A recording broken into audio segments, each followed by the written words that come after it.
a lot of people, they want to understand and know why they continuously follow a similar pattern in relationships and they're not able to break the relationship patterns.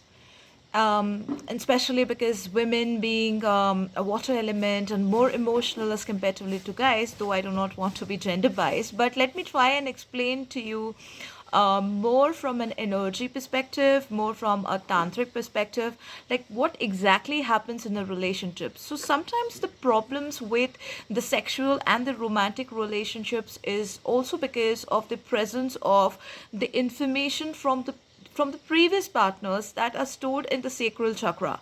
Okay, and they in fact form an aura, a negative aura or a toxic aura, which which sometimes gets very difficult to get rid of, because these negative energetic chords are so internal, okay, that to break through from these chords becomes extremely challenging. And all the partners you probably had intercourse with, they kind of leave some mark in your aura, and they get attached to you in the form of some subtle energy links, okay, and it relates to both men and women irrespective, because of course there's an energy exchange which is happening.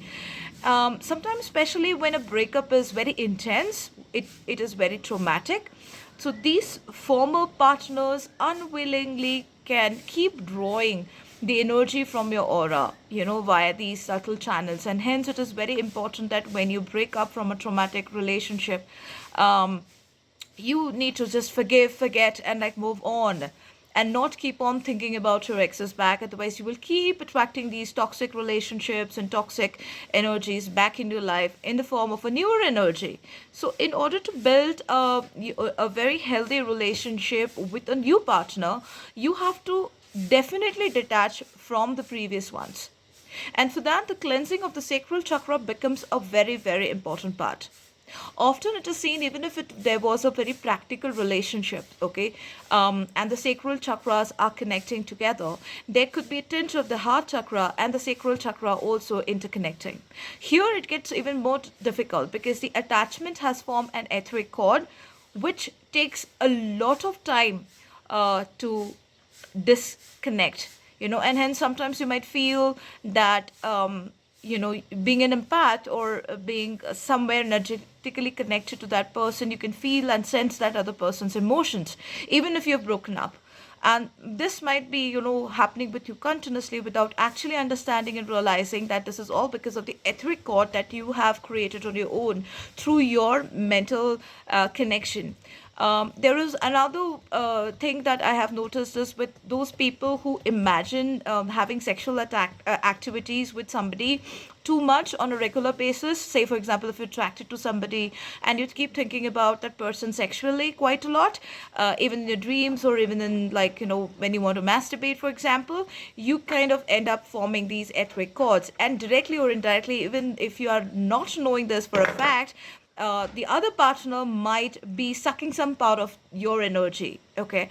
So the aura cleansing is the most important part. It is a great tool for restoring the integrity of your aura, okay, which gets lost when either you are imagining sex or like you are in an actual physical contact with somebody. So, there are various tantric practices, meditation practices, which helps you in purifying the energy field, and it restores your aura and cleanse the remains of the former sexual activity, making your aura brighter.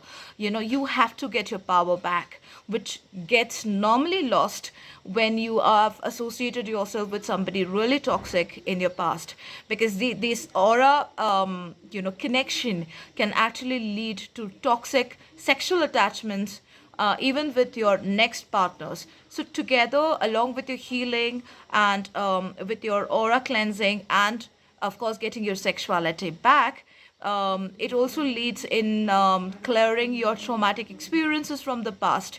So the healing is a must. And hence, there are certain practices in tantra, like, for example, which I would mention in one of my next videos on how to do it. You have to ensure that whenever you wake up in the morning, learn and try to cleanse your heart and your sacral chakra. For that, you can actually do some meditation, you can do some mudras and yoga, and you can also do some mantra chanting, along with some visualization of light. Okay. Having said that, if you have any questions, do write to me here on this video below.